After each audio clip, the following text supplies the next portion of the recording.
लड़ता है, चाहे सीआई ऑपरेशन में लड़ता है, सिख रेजिमेंट का ग्रुप जो भी लड़ता है बहुत हौसले के साथ लड़ता है। हिम्मत, असंभव के जबड़े से संभव खींच लाने की।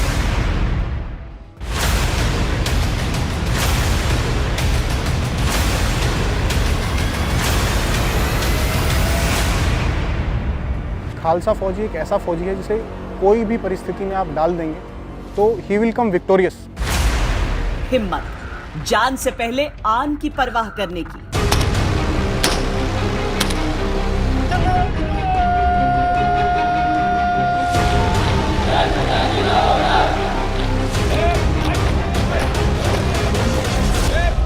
ਚੱਲ ਜਵਾਨਾਂ ਦੌੜ, ਦੇਸ਼ ਨੂੰ ਤੇਰੀ ਲੋੜ, ਹਰ ਮੈਦਾਨ ਫਤਿਹ ਕਰ, ਮੁਸ਼ਕਿਲ ਦੇ ਵਿੱਚ ਡਟ ਕੇ ਖੜ, ਸਿੱਖ ਰੈਜੀਮੈਂਟ की शान, तिरंगा साडी जान। हिम्मत, मौत की आंखों में झांककर उसे खौफ से हरा देने की।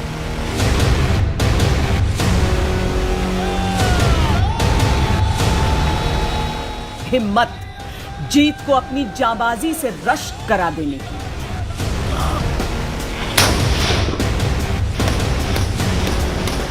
ये सिर्फ जीत का जश्न नहीं मनाते, बलिदान भी इनका उत्सव है। अभिमान की पगड़ी सर पर सजाए, उसूलों का कड़ा कलाई में लगाए, आदर्शों का कृपाण लहराते ये भारत के संत सिपाही हैं।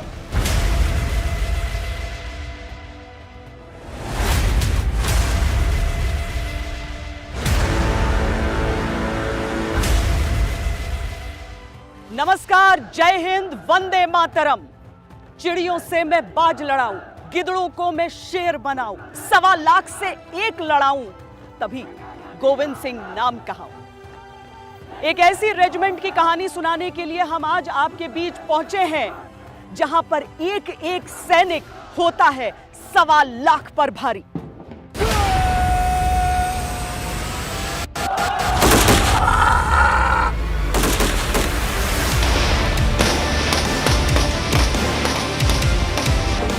आजाद हिंदुस्तान के पहले सैन्य अभियान का पहला कदम बढ़ाने वाले योद्धा। 27 अक्टूबर है जिस दिन पहले contingent of first Sikh regiment जो श्रीनगर एयरफील्ड में लैंड किया था, और जिसके कारण आज हम बोल सकते हैं कि कश्मीर वैली जो है वो उसको सेफगार्ड कर पड़ा, और कश्मीर वैली आज हमारे पास है। कम संसाधनों के बावजूद 1962 में चीन को सबक सिखाने वाले योद्धा। या दूसरा परमवीर चक्र जो यासिद हुआ था, जो सूबेदार जोगिंदर सिंह का, ये था 1962 की लड़ाई जो चीन के साथ थे। एंड वो सब हमें पता है कि वो लड़ाई जो है कैसे किस हालत में लड़े गए थे और किस हालत में हमारी फोर्सेस थे वहाँ पे। बट ये जो सूबेदार जोगिंदर सिंह की जो एक्शन है वो माना जाता है तो डिफेंसिव बैटल में सबसे जो वीरता दिखाने वाली जो एक्शन है। एक आदेश पर पाकिस्तान के लाहौर तक कूच कर जाने वाले योद्धा। हमारी 120 से ज़्यादा कैजुअल्टी हुई, ऑफिसर, जेसीओ और जवान मिला के। लेकिन इसके बावजूद भी 11 तारीख की सुबह जनरल हरबख्श ने हमें हुक्म दिया था कि हम एक दूसरी जगह पे एक और कैप्चर करें, इतनी कैजुअल्टी होने के बावजूद, क्योंकि उनको पता था कि 12 सितंबर आने वाला है और फोर्स एक दोबारा से सारागढ़ी का इतिहास रचेगी। वो योद्धा जो इतिहास से लेकर वर्तमान तक अपना दबदबा बनाए रखे हैं, वो योद्धा जो खुद की जान से पहले देश की आन को रखते हैं।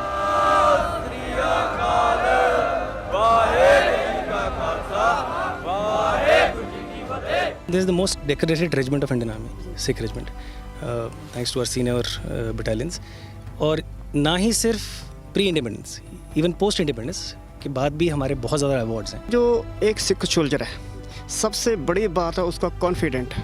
उसके दिमाग में यही सिखाया जाता है कि भाई लास्ट आपका निश्चय कर अपनी जीत करो, इससे बढ़कर कुछ नहीं है।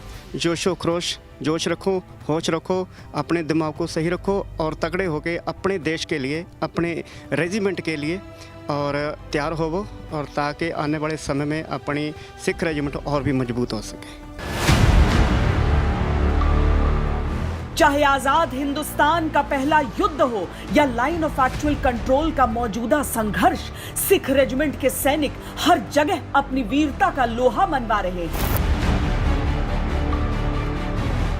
देश के सबसे पुराने रेजिमेंट्स में से एक सिख सैनिकों की वीरता के किस्से भारत ही नहीं विश्व में विख्यात हैं। सिख रेजिमेंट जो है इंडियन आर्मी की सबसे ज़्यादा मानी हुई रेजिमेंट है। इसमें सबसे ज़्यादा गैलेंट्री अवार्ड्स दिए गए हैं। जो ब्रिटिश भी थे तो उन्होंने वर्ल्ड वॉर्स के टाइम पे सिख रेजिमेंट को अपने मेन ऑपरेशंस के टाइम में यूज़ किया। अगर आप फ्रांस देखें, अगर आप यूके देखें, तो आज भी जो मेमोरियल बनाए गए हैं उनमें सिख रेजिमेंट का स्पेशल मेंशन है। तो इसका मेन यही है कि जो एक कौम है, इस कौम के खून के अंदर ही लड़ाई का जज्बा भरा है। हर पलटन का अपना इतिहास होता है, अपने कुछ ट्रेडिशन होते हैं। 132 साल पुरानी हमारी पलटन है।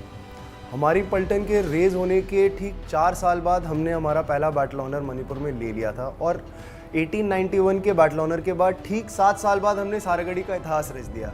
तो आप समझिए जो नई पलटन खड़ी हुई है उसकी नींव कितनी मजबूत होगी, जिसकी इतिहास की दूसरी लड़ाई ही सारागढ़ी की लड़ाई है। सिख रेजिमेंट इंडियन आर्मी की मोस्ट डेकोरेटेड रेजिमेंट है। मोर देन 3000 अवार्ड्स हैं इसके पास। एंड जितनी वॉर में इसने अभी अब तक जब तक प्रूव किया, एंग्लो इंडियन वॉर देख लीजिए आप, प्री इंडिपेंडेंस के जितने वॉर देख लीजिए, world war number 1, world war 1, world war 2 and post independence अगर आप देखेंगे 1947, 62, 71, 99, तो हर जगह इसने अपने आप को प्रूव किया है। एंड इंसर्जेंसी में भी जो 90 से शुरू हुई है वो आप JNK की देख लीजिए या नॉर्थ ईस्ट की, हर जगह सिख रेजिमेंट ने प्रूव किया है। जिन गुरु ने औरों के जीवन के लिए अपना शीश कटा दिया, आज भी ये सैनिक उस परंपरा को जीते हैं जिस पंथ में कुर्बानी जन्म का संस्कार है। वो फौजी मातृभूमि की लाज के लिए अंतिम सांस तक लड़ते हैं। हम लोग गुरु गोविंद सिंह का जो एक बाणी है उसको बहुत फॉलो करते हैं। हमारी पूरी ट्रेनिंग उस पर बेस्ड है। उन्होंने 4 लाइन बोली थी, चिड़ियों से मैं बाज लड़ाऊं, गिदड़ों को मैं शेर बनाऊं, 1.25 लाख से 1 लड़ाऊं, तभी गुरु गोविंद कहलाऊं। इन 4 लाइन पे हमारी पूरी ट्रेनिंग बेस्ड होती है। जो ट्रेनिंग हम यहाँ पे दे रहे हैं, it is a basic training, फ़ौज के अंदर एनरोल होने से पहले की ट्रेनिंग। तो क्या है, हम यहाँ पे इनको फिज़िकली ट्रेन कर रहे हैं और सबसे इम्पॉर्टेंट इनको मेंटली ट्रेन कर रहे हैं। जब तक ये मेंटली टफ, मेंटली ट्रेन नहीं होंगे, ये आगे किसी भी प्रॉब्लम को आगे फेस नहीं कर पाएंगे। So the basic fundamental part of training is to train them physically and to train them mentally. Regiment का औपचारिक इतिहास 1846 से शुरू होता है, लेकिन इसकी जड़ें 10 गुरुओं की सीख और बलिदान में है। आज का सिख रेजिमेंट शेर पंजाब महाराजा रणजीत सिंह की खालसा सेना से प्रेरित है। सिख परंपरा की छाप समूचे रेजिमेंट पर नजर आती है। हमारे अंदर हमारे गुरुओं ने जो हमें सीख दी है उससे हमें यही पता लगता है कि जो हमारा देश है, हमारे देश के लिए जब गुरु गोविंद सिंह जी ने भी जब भी मुगलों का सामना किया 1897 में, जब हम ईश्वर सिंह जी की बात सुनते हैं, हवलदार ईश्वर सिंह जिन्होंने, तो वो अपना जज्बा ही अपने भूमि के प्रति वो जज्बा है, वो प्रेम है कि जो हमें कुछ भी कर गुजरने पे तत्पर करता है और तैयार रखता है। ये हमारे लिए बहुत ज़्यादा फ़ख्र की बात है कि हम उस सेना का हिस्सा है जिस पर हमारे गुरु गोबिंद सिंह जी, हमारे महाराजा रणजीत सिंह के द्वारा तैयार की गई खालसा फ़ौज का अभी हम हिस्सा में और उनके अंदर हमें सर्विस करने का मौका मिला है। जो हमारे लिए एक फ़ख्र वाली बात है। मेरे को बहुत गर्व हुआ सिख रेजिमेंट में ज्वाइन करने से। सिख रेजिमेंट का महाराजा रणजीत सिंह का इतिहास जब पढ़ते हैं तो कितना पुराना, इन्होंने बहुत लंबे समय तक, बहुत दूर तक राज किया खालसा। तो बहुत गौरव महसूस होता है कि सिख रेजिमेंट महाराजा रणजीत सिंह ने खड़ा किया था। इसलिए बहुत गौरव होता है कि सिख रेजिमेंट में आया हूँ, तो उस रेजिमेंट में आया हूँ जिसका बहुत गौरवशाली इतिहास है। कौन होता है एक सिख सिपाही? सिख सिपाही वो होता है जो किसी भी मुश्किल को बड़ा नहीं मानता, किसी भी दुश्मन को खतरनाक नहीं मानता, जो हंसते हंसते कुर्बान हो जाए लेकिन एक पल के लिए उसके मन में कोई झिझक नहीं आती है। ये हिंदुस्तान के वो योद्धा हैं जिन्होंने हर युद्ध में हमारा मान बढ़ाया है, अगर आज इनकी वर्दियों को आप पसीने में तरबतर देख रहे हैं तो इस चीज को भी समझिए कि कहते हैं प्रशिक्षण में जितना पसीना बहाया जाता है, युद्ध भूमि में उतना कम रक्त बहाना पड़ता है अपना। जवानों के मन में अपने इस रेजिमेंट के प्रति ऐसा फख्र है कि इससे जुड़ने के इनके किस्से भी अद्भुत हैं। आप दोनों भाई हैं, सगे भाई हैं? हाँ जी मैम। आप दोनों ने एक साथ सोचा कि हम सिख रेजिमेंट में? जी हमने एक साथ सोचा, हमने एक साथ प्रैक्टिस भी शुरू की। जे मेरे से 1 साल बड़ा था, जे पहली भर्ती देखी थी जब इसने, तब मेरा ही मन इसके साथ जाने के कर रहा था। क्यों आप ज्वाइन करना चाहते? क्योंकि हम सिख फैमिली से बिलोंग करते हैं और भगवान ने हमारे सेंटर भी सिख सेंटर ही चुना, इसलिए हमें गर्व है कि हम सिख सेंटर में ट्रेनिंग कर रहे हैं। मेरे फादर फौज में ही सेवा करते करते ही शहीद हो गए थे। वो जब भी अक्सर छुट्टी आया करते थे, मेरी माँ से कहा करते थे कि मैं अपने बेटे को सेना में भर्ती कराऊंगा, और मेरा भी बचपन से शौक़ था कि मैं सेना में भर्ती होऊंगा। और जो मेरे दोस्त साथ के दोस्त थे वो भी सेना में ट्रेनिंग कर रहे थे, और ट्रेनिंग करते करते जब वो छुट्टी आए तब मैंने देखा कि वो 28 जो उनको इज़्ज़त मान सम्मान मिला, उससे प्रभावित होकर मैंने भी ठान लिया कि मैं भी सेना में भर्ती होऊंगा। I would like to talk about my younger brother who is in the RT center. I motivated from her. जब वो घर पर ट्रेनिंग करने के वापस आया तो जब मैंने उसको देखा कि वो आर्मी यूनिफॉर्म में कितना स्मार्ट लगता है, सो आई मोटिवेटेड फ्रॉम हर। पहले तो सर मेरा भाई जो कि सिख रेजिमेंट सेंटर में 2 साल पहले भर्ती हुआ था, जब मैं उसे देखता था तो मुझे गर्व महसूस होता था कि मैं उसकी तरह बनूं, उसके जैसा टर्नआउट हो मेरा, और मैं उसके जैसा बनकर सिख रेजिमेंट ज्वाइन करूं।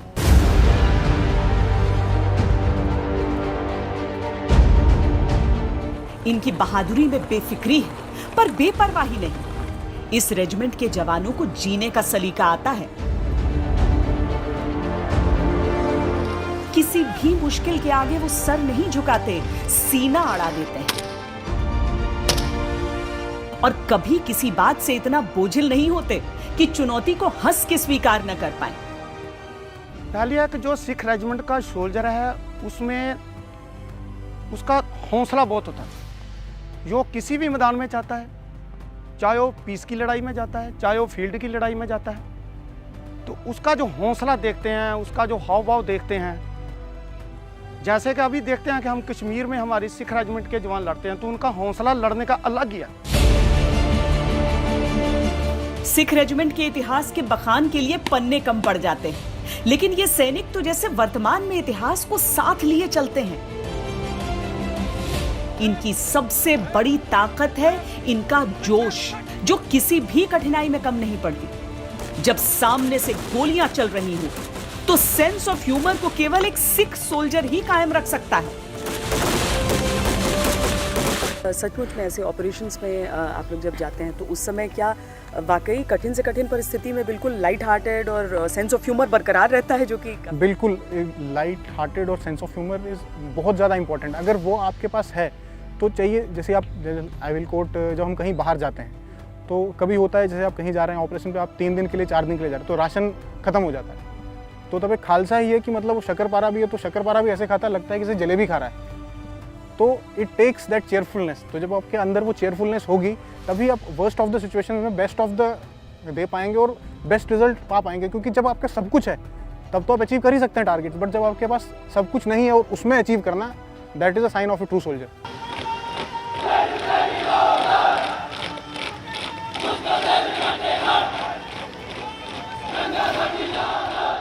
रिक्रूटों के लिए इस गीत को हाल ही में गढ़ा गया है। इसके बोल ध्यान से सुनिए तो समझेंगे कि हल्के फुल्के अंदाज में कठिन ट्रेनिंग को लेना भी उसी दिलेर विरासत को आगे बढ़ाने की कड़ी में शामिल है।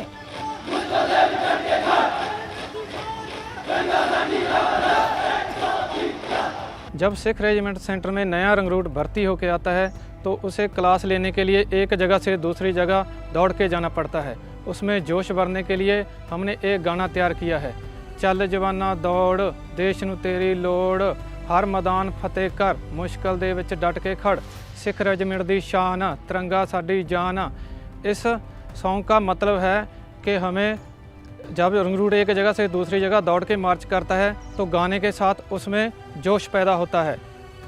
सिख रेजिमेंट हमारी शान है, जो तिरंगा है हमारी जान है। तिरंगे के लिए हम 24 घंटे अपना बलिदान देने के लिए हमेशा तैयार रहते हैं, इसलिए ये गाना रंगरूटों में बहुत जोश पैदा करता है।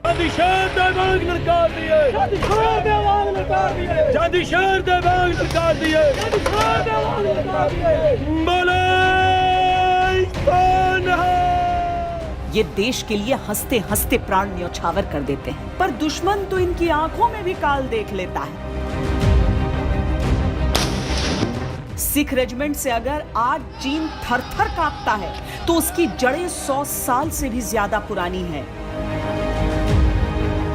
दरअसल विदेशियों और ईसाइयों के खिलाफ 1900 में चीन में उग्र और हिंसक आंदोलन शुरू हुआ, जिसे बॉक्सर रिबेलियन कहा गया। दुनिया भर की सेनाएं कुछ नहीं कर पा रही थी। चीन ने 400 विदेशियों को बंधक बनाकर रखा था।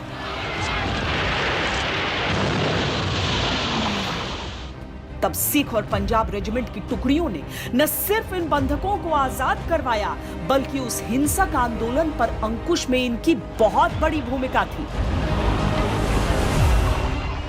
They were the frontline soldiers for the British Empire, wherever they had to expand or wherever they had to take the interest. वो ब्रिटिश एम्पायर के फ्रंटलाइन सोल्जर्स थे, चाहे वो नॉर्थ वेस्ट फ्रंटियर प्रोविंस में अफगान के खिलाफ हो या फिर चाइनीज के खिलाफ हो। चाइनीज के खिलाफ सिख रेजिमेंट ने बॉक्सर रिबेलियन में भी लड़ाई की थी। Revolts and then the Opium Wars, with which British were able to establish a sort of suzerainty over the Chinese Empire. चीन जब भारत के साथ अपनी मिलिट्री हिस्ट्री यानी कि सैन्य इतिहास हमसे साझा करता है तो वो अधूरा इतिहास बताता है। ये वो हिस्सा है जहाँ पर जब रेजिमेंट की अलग अलग बटालियंस जो हैं वो दुश्मनों से भिड़ी तो वहाँ पर शिकस्त दी, तो उनके कैप्चर्ड वेपन्स जो हथियार उनसे छीन कर लाए गए। यहाँ पर ये पाकिस्तानी हथियारों को आप देख सकते हैं। ये जो हिस्सा है यहाँ पर चीनी हथियारों को आप देख सकते हैं, जो 1962 के युद्ध की बात है, जहां से एक परमवीर चक्र इस रेजिमेंट ने हासिल भी किया था। लेकिन सिर्फ ऐसा नहीं है कि उसी दौर की बात हम कर रहे हैं। सिख रेजिमेंट को देखकर अगर चीनी थर-थर कांपते हैं और आज भी लाइन ऑफ एक्चुअल कंट्रोल पर हम ये सुनते हैं कि वहां पर वो पंजाबी गाने बजा रहा है ताकि किसी तरीके से दोस्ती का संदेश दे सके, तो ये इतिहास सदियों पुराने जाता है। 1900 की ये मूर्ति आप देखिए, जब सिख रेजिमेंट को भेजा गया था अंग्रेजों द्वारा कि बॉक्सर रिबेलियन है चाइना में, उसे खत्म किया जाए, उसे कुचला जाए, तो उस समय सिख रेजिमेंट वहां पर गई थी और उसे किस तरीके से नियंत्रण में किया था।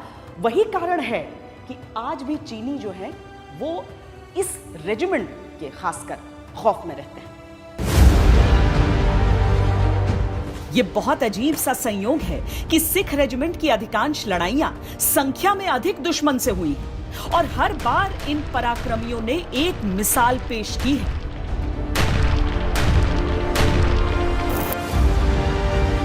सारागढ़ी के 21 योद्धाओं की कहानी इतिहास में दर्ज है। इत्तेफाक है कि 1962 में वन सिख के जिन जवानों ने हजारों चीनियों से लोहा लिया, उनकी संख्या भी 21 थी। इनकी तैनाती देश के पूर्वोत्तर में तवांग में थी। यहां तोंगपेंग ला में रिज पर प्लाटून की कमान सूबेदार जोगिंदर सिंह के हाथों में थी। बेहतरीन हथियारों से लैस चीनी भारत में भीतर और भीतर दाखिल होते जा रहे थे।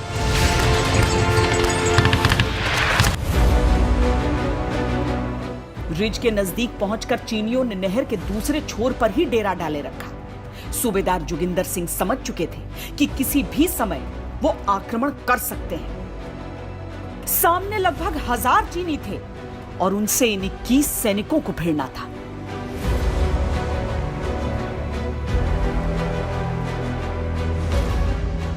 क्योंकि उस समय के हालात में न तो रीइंफोर्समेंट का आना संभव था, न ही कोई और मदद। चीनियों ने सोचा था शायद भारतीय सैनिक डरकर मोर्चा छोड़ देंगे, लेकिन जब 3 दिन तक खौफ का नामो निशान नहीं देखा तो 23 अक्टूबर की सुबह 5:30 बजे चीन ने धावा बोल दिया। 1962 के युद्ध में कितनी सीमित सुविधाओं के साथ हमारे सैनिकों ने युद्ध लड़ा था, ये आप सब जानते हैं। किस तरीके से हमारे पास गोलियां नहीं होती थी, जवानों की संख्या चीनियों की तुलना में बहुत कम होती थी, लेकिन उसके बावजूद डटे रहते थे। सूबेदार जोगिंदर सिंह, जिन्होंने 1962 के युद्ध में तवांग के इलाके की रक्षा में जान की बाजी लगा दी थी, उनके साथ जो सैनिक थे एक एक के पास जाकर उनका उत्साह बढ़ाते रहे। आखिर में खुद भी बुरी तरीके से घायल हो गए थे और कोई नहीं बचा था उनके साथ। जो चीनियों ने उन्हें कैप्चर करके वो ले गए, एक प्रिजनर ऑफ वॉर की तरह वहां पर रहे, लेकिन डटे रहे। हिंदुस्तान की नाक को, हिंदुस्तान की साख को नीचे नहीं होने दिया था। और चीनियों को भी जब यह एहसास हुआ कि किस योद्धा से उनका पाला पड़ा है, अगले साल जब भारत सरकार ने उन्हें परमवीर चक्र से सम्मानित करने का सोचा, तो चीन की तरफ से उनकी जो अस्थियां थी वो भारत को पूरे सम्मान के साथ सौंपी गई थी।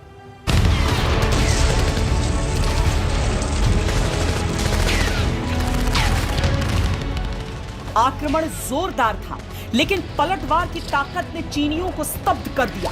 भारी संख्या में चीनी मारे गए। घबराकर चीन ने उतनी ही तादाद में सैनिकों को फिर आगे भेजा।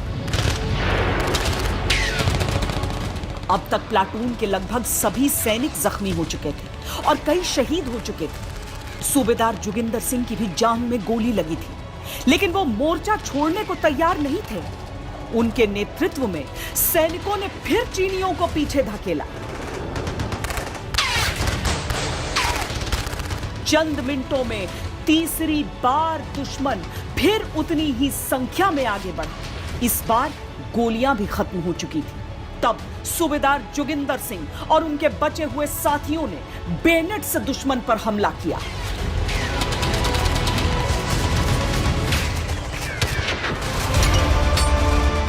लेकिन दुश्मन की संख्या अंतहीन थी। उनके हथियार कहीं ज्यादा आधुनिक और बेहतर थे। बुरी तरह से घायल सूबेदार जोगिंदर सिंह को चीनियों ने युद्ध बंदी बना लिया।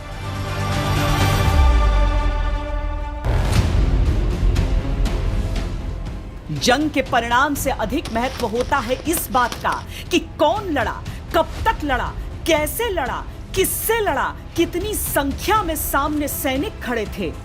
सिख रेजिमेंट सारागढ़ी से लेकर आज तक गर्व की उसी परंपरा को निभा रहा है। सेना में है सर्वधर्म समभाव, सभी धर्मों को सामान्य इज्जत। लेकिन जो सही है, जो हौसला देता है, जो सही चीजें सिखाता है, उसका सम्मान सब करते हैं। गुरुद्वारे में जब एक सिख योद्धा आते हैं तो वो गुरु गोबिंद सिंह की उस सीख को भी याद करते हैं, और जो इनकी ट्रेनिंग भी होती है उसमें किस तरीके से गुरुओं की दी हुई इस परंपरा को, उस सीख का समावेश किया जाता है, यह भी अपने आप में अद्भुत है। कैसे एक सिपाही नहीं, एक संत सिपाही बनकर यहां से महाराजा रणजीत सिंह ने स्वयं जिन योद्धाओं को युद्ध कला सिखाई, जिनके शौर्य परंपरा को गढ़ा संवारा, खालसाओं की उस सेना के सामने अंग्रेज लाख जतन करके भी टिक नहीं पाते थे। इसीलिए उन्होंने उन्हें साथ ले लिया। उस समय सिख आबादी कुल आबादी का 1% थी और ब्रिटिश इंडियन आर्मी में सिख लड़ाकों का अनुपात 20% था। दुनिया के हर कोने की सबसे कठिन लड़ाई में अंग्रेज सिख सैनिकों को भेजने लगे। आज़ादी से पहले जो है ब्रिटिश जब उन्होंने एंग्लो सिख वॉर लड़े थे, they found certain qualities in this Sikh martial race.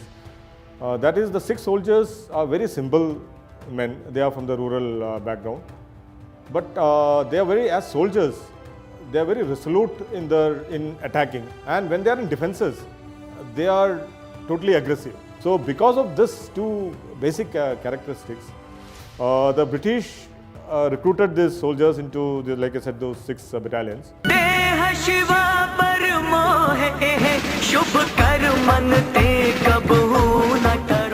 Regiment का मार्च चमकौर की लड़ाई में गुरु गोबिंद सिंह द्वारा लिखित गीत है, जो ईश्वर से यह वरदान मांगता है कि अच्छे कर्मों से कभी न डिगे, चाहे बड़ी संख्या में दुश्मन क्यों ना आ जाए, जीत निश्चित करें।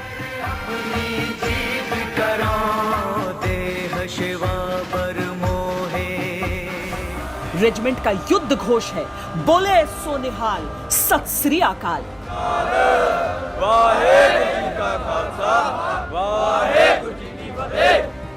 यानी जो ईश्वर को परम सत्य मानता है वो सदैव विजयी होता है।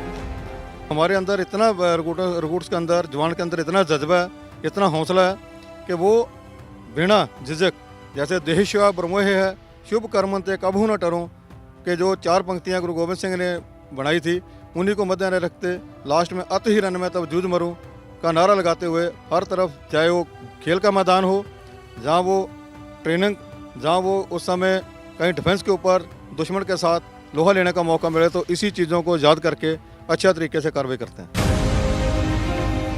10वें गुरु ने कर्तव्य को धर्म मानने और धर्म के लिए रक्त की अंतिम बूंद तक लड़ते रहने का जो संदेश दिया, ये योद्धा उस धर्म को आज भी निभाते हैं। इतिहास के पन्नों में उन्हें स्याही भले कम मिली हो, लेकिन वीरता के धर्म ग्रंथ में वो हमेशा प्रेरणा बनकर सुने और सुनाए जाएंगे।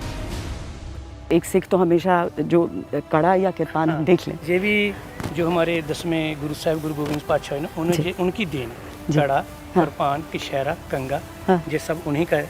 एक संत सिपाही बनाता है। इसकी अलग अलग कि इसका पहनने का क्या हक है, क्यों पहनाया, कि अच्छे काम के लिए, कि इस हाथ से कोई बुरा काम ना हो। अच्छा, ये बताइए क्या पहनने का क्या, इस हाथ से कोई बुरा काम ना हो, इसीलिए आप? हाँ, इसलिए इसको बांध के रखा है।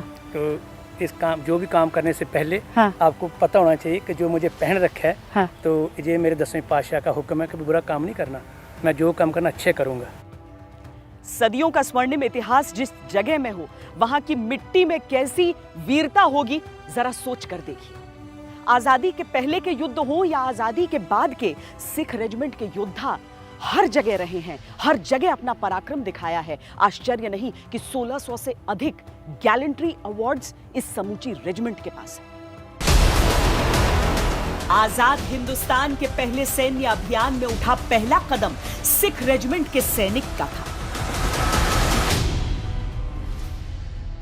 जब 26 अक्टूबर 1947 को ट्रीटी ऑफ एक्सेशन साइन हुआ था, तो 27 अक्टूबर को ये ज़रूरत आन पड़ी थी कि एक फ़ोर्स भेजी जाए जो जम्मू कश्मीर पे जो आक्रमण चल रहा था उसको रोक सके और बाद में उसको रिपल्स कर सके। बट उस आक्रमण को रोक के रिपल्स करने के लिए सबसे अहम चीज़ जो थी वो थी सिक्योरिंग ऑफ श्रीनगर एयरफील्ड। तो श्रीनगर एयरफील्ड को सिक्योर करने के लिए जिस पलटन का चुनाव किया गया वो थी 1st battalion of the Sikh regiment. Kashmir में उठा यह पहला कदम पाकिस्तान के कश्मीर कब्जे के काले मंसूबे का अंत बनकर आया था। सिख रेजिमेंट की पहली बटालियन ने पाकिस्तानी फौज और कबायलियों को जब पीछे धकेलना शुरू किया, तो दुश्मन के पांव ही उखड़ गए।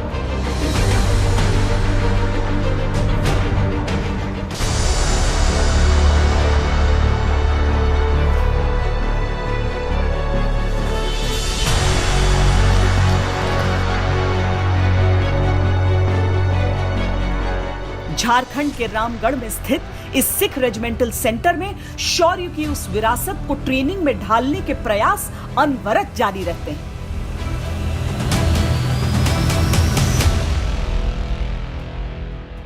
हर बारी हम लोग बहुत डायनेमिक ट्रेनिंग होती है एंड इट कांस्टेंट चेंजेस होते रहते हैं। जैसे अभी हमारा मेन फोकस है हाई ऑल्टीट्यूड नॉर्दर्न सेक्टर, हमारा maximum north east sector, maximum concentration उस तरफ है।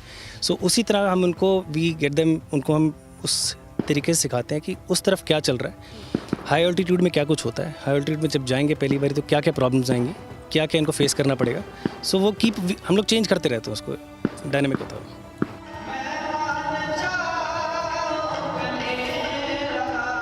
भक्ति में साथ रमते हुए, दिन की शुरुआत करते हुए, खान पान करते हुए, प्रशिक्षण में पिसते हुए,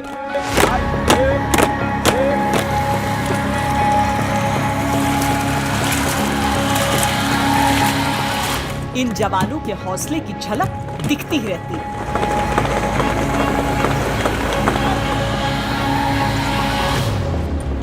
हमारा जो लड़ाई के लिए है कई सारे स्किल्स रिक्वायर्ड होते हैं। उसमें एक एक्यूरेसी है, दूसरा एक फील्ड क्राफ्ट बैटल क्राफ्ट करके बोलते हैं, तो फर्स्ट जो एक्यूरेसी है उसके लिए काफ़ी टाइम लगता है एक सोल्जर को एक्यूरेसी पकड़ने के लिए।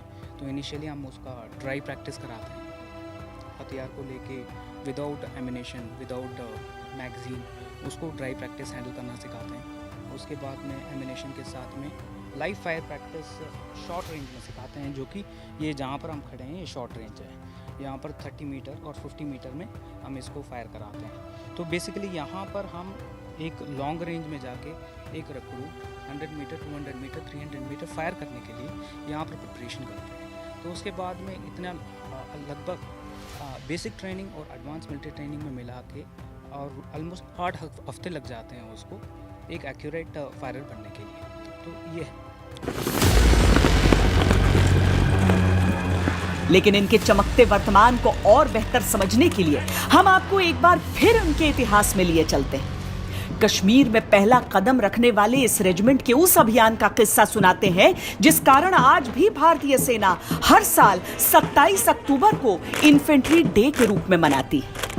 आजादी के बाद का वो पहला युद्ध जब धोखे से भीतर घुसे पाकिस्तान को इन्होंने पीछे खदेड़ा था।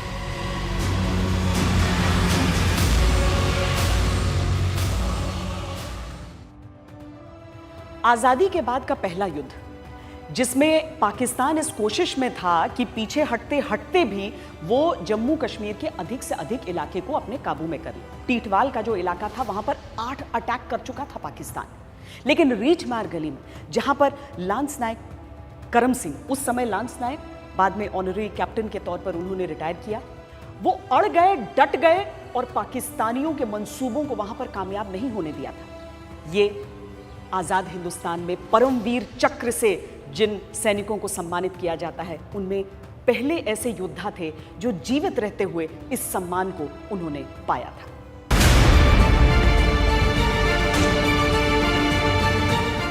टीटवाल सेक्टर में दाखिल होने के लिए दक्षिण की ओर रीछमार गली थी जहां 1 सिख के जवान तैनात थे। दुश्मन का हमला अचानक हुआ था।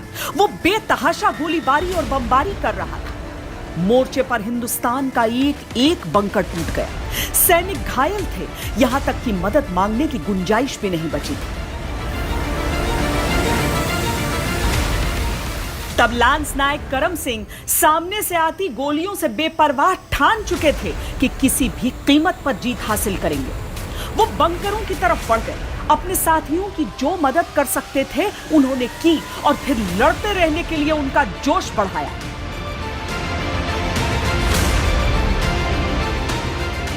उस एक दिन में दुश्मन ने 8 दफा हमला किया था। हर बार भारतीय जवान उन्हें पीछे धकेल देते, लेकिन 5वीं बार जब दुश्मन ने धावा बोला तब तक लांस नायक करम सिंह 2 बार घायल हो चुके थे। अब दुश्मन भारी पड़ रहा था। आखिरी हमले तक पाकिस्तानी फ्रंट लाइन के बेहद करीब पहुंच चुके थे। तब लांस नायक करम सिंह ने सोचा कि अब अंतिम दांव खेलना होगा। वो ट्रेंच से बाहर कूदे, अपनी बेनेट से चुन चुन कर दुश्मन को मौत के घाट उतार दिया। लांस नायक करम सिंह की इस बहादुरी से बचे खुचे पाकिस्तानी घबरा कर भाग खड़े हुए। टीटवाल कभी भी पाकिस्तान के कब्जे में नहीं गया, हालांकि वो बार बार कोशिशें करता रहा।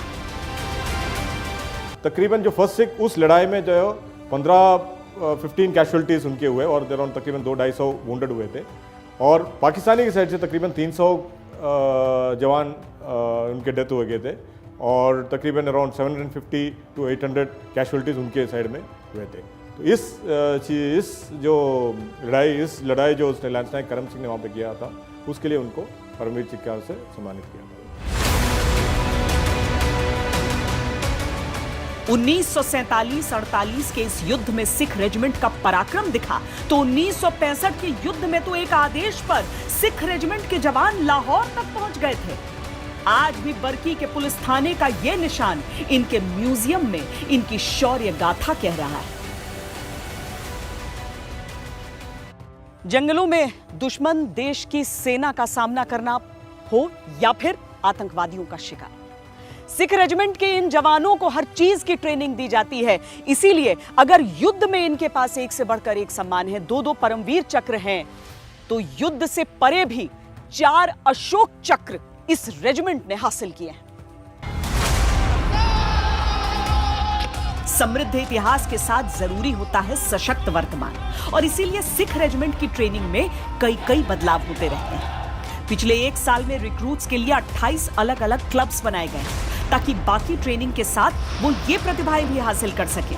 इसमें भंगड़ा, गतका से लेकर अलग-अलग स्पोर्ट्स शामिल हैं।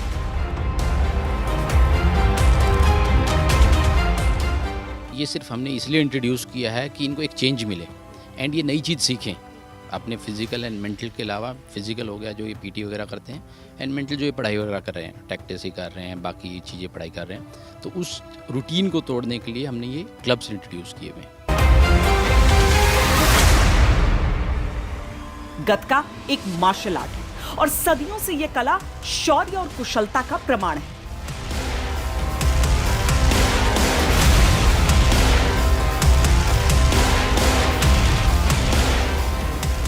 भंगड़ा उत्सव में डूब जाने वाला नृत्य है और इसकी हर थाप में वीरता का भी परिचय होता है।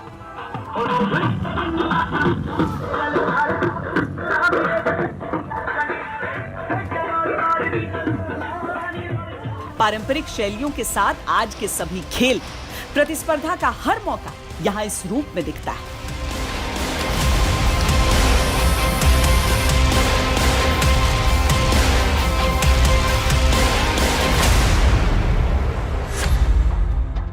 हालांकि यहां भी लक्ष्य अव्वल रहने का है।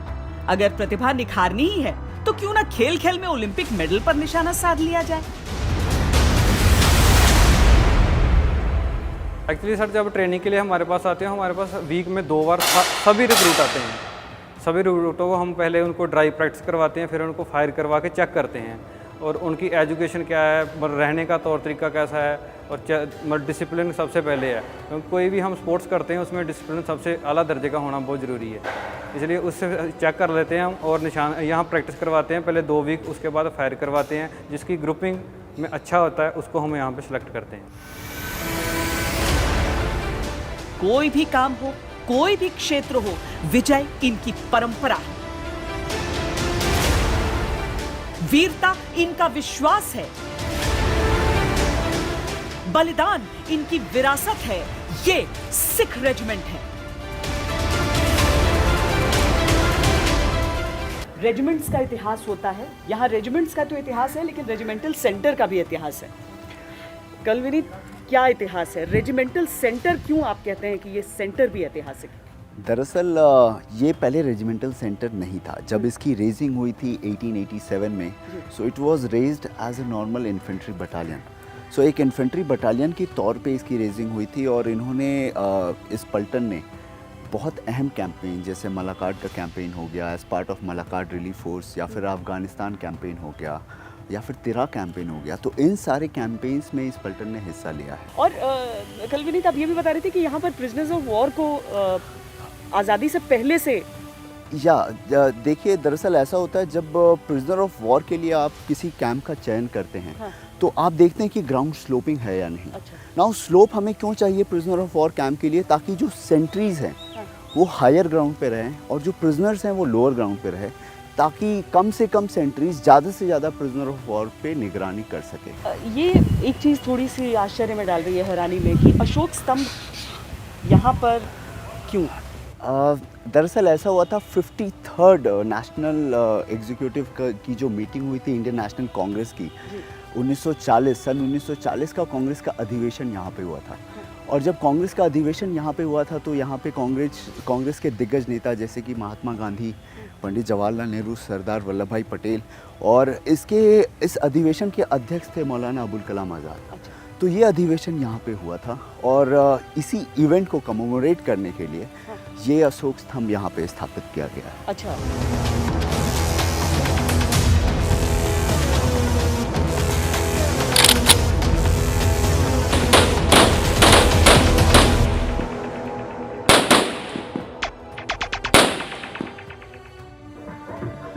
लड़ो तो ऐसे कि दुश्मन सिर्फ नाम सुनकर भी कांप उठे, और जीने का सलीका हो तो ऐसा कि जिंदगी खुद सबक सीखे कि जीना चाहिए कैसे। यही है हमारे लिए Sikh regiment. Abhimanyu Sharma, camera person Syed Mohsin और हितेश कुमार के साथ मुझे दीजिए इजाजत। वंदे मातरम।